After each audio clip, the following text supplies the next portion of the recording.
My Lords, I begin by joining other noble lords in offering the Green Group's tribute to the enormous contribution of the noble lady Baroness Randerson and express our sorrow at her death.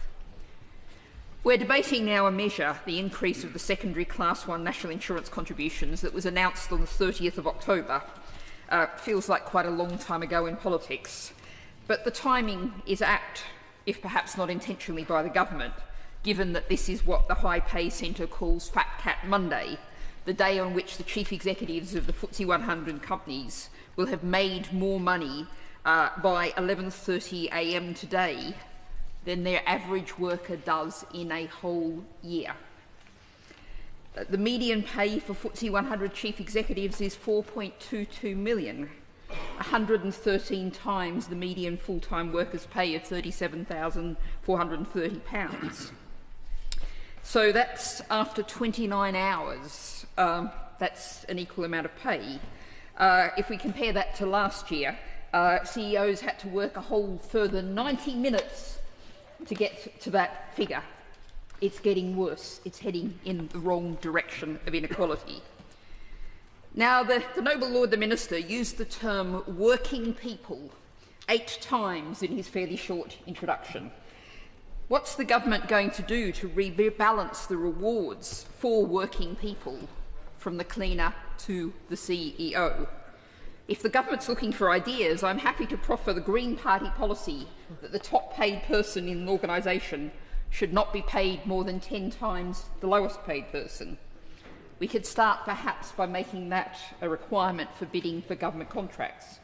I'm interested in the noble Lord the Minister's thoughts on that. Now, this has been a perhaps surprisingly lively debate.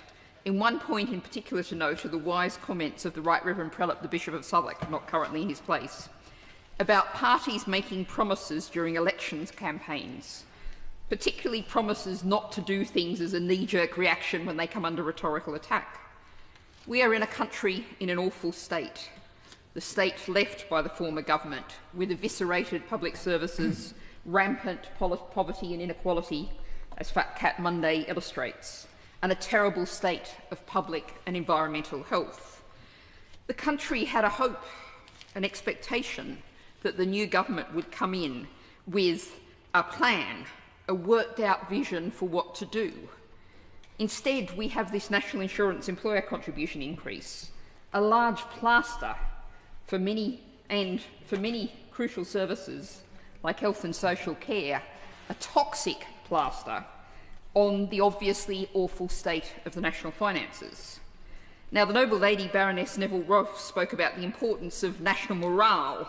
That morale is, of course, suffering from the rampant unfairness and desperation wrought by the 2-child benefit cap and the cuts to the pension and winter fuel payment. Depressing of the mood is coming from many directions. Now, on a specific point, I should declare my position as Vice President of the National Association of Local Councils. And at present, as I understand it, parish and town councils are not currently included with the government's public sector compensation scheme.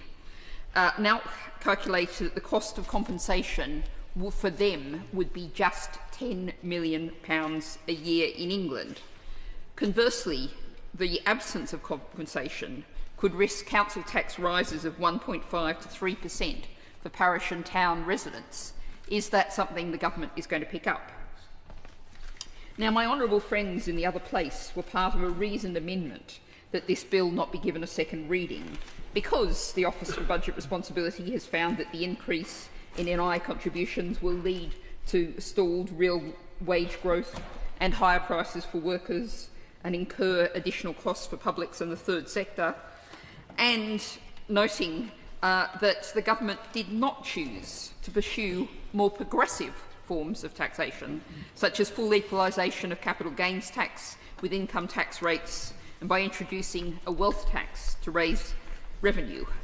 Now, the noble Lord the Minister suggested anyone complaining about this bill should suggest alternatives. Well, I point the noble Lord to the wealth tax proposed by the Green Party in last year's election campaign, and which is gathering further support around the country all of the time, and that equalisation of capital gains tax. Fat cats, by definition, have broad shoulders. I come now to the question of what should this chamber do. In the other place, Greens joined Liberal Democrats in backing amendments to ameliorate some of the worst aspects of the bill, but I see no point in repeating that exercise here. I wonder what the benches to my right would have said a year ago had Labor tried the same tactic. They are apparently planning on what is not quite a money bill. So the Green Group will be supporting Baroness Kramer's regret motion tonight, while regretting that the government has got itself into this mess by making narrow electoral calculations in last year's election campaign. We need courage in our politics. We need vision. We need to offer hope of addressing poverty and inequality, the rampant ill health and the environmental damage. And as Greens, we know what we've heard from so many sides of the House today, what are often, all too often, hollow promises of growth, do nothing to address the question of who benefits from that growth and what damage is done as a result. The Minister spoke about the increased size of the economy, but the pie cannot keep just getting bigger. You cannot have infinite growth on a finite planet. You cannot rely on those now getting crumbs from the fat cat's table getting a few more crumbs. We have to slice up the pie more fairly. And while the Treasury is used to thinking that it is fiscal levers that it has to pull, fiscal measures that it has to adjust, it's going to have to come to terms with the reality that the physical limits of our planet, the rapidly changing climate that's having significant impacts on food security and supply, and indeed right across our supply chains, the disasters of fire, flood, drought and heat, are not responsive to any economic theories, and particularly not outdated, failed economic theories that are deployed again and again to get the same result. I spent my holidays reading, among others, the ecological anthropologist Alf Hornburg, and he notes that among the obvious shortcomings of the current world order is its inclination to generate abysmal inequalities and ecologically disastrous patterns of consumption and resource use. And yet our mainstream discourse tends to represent these conditions merely as the deplorable but unavoidable side effects of progress. Yet the disasters, my lords, are catching up with us, and this bill and most action of the government are not acting to address the abysmal inequalities. Indeed, they risk and are going to increase them.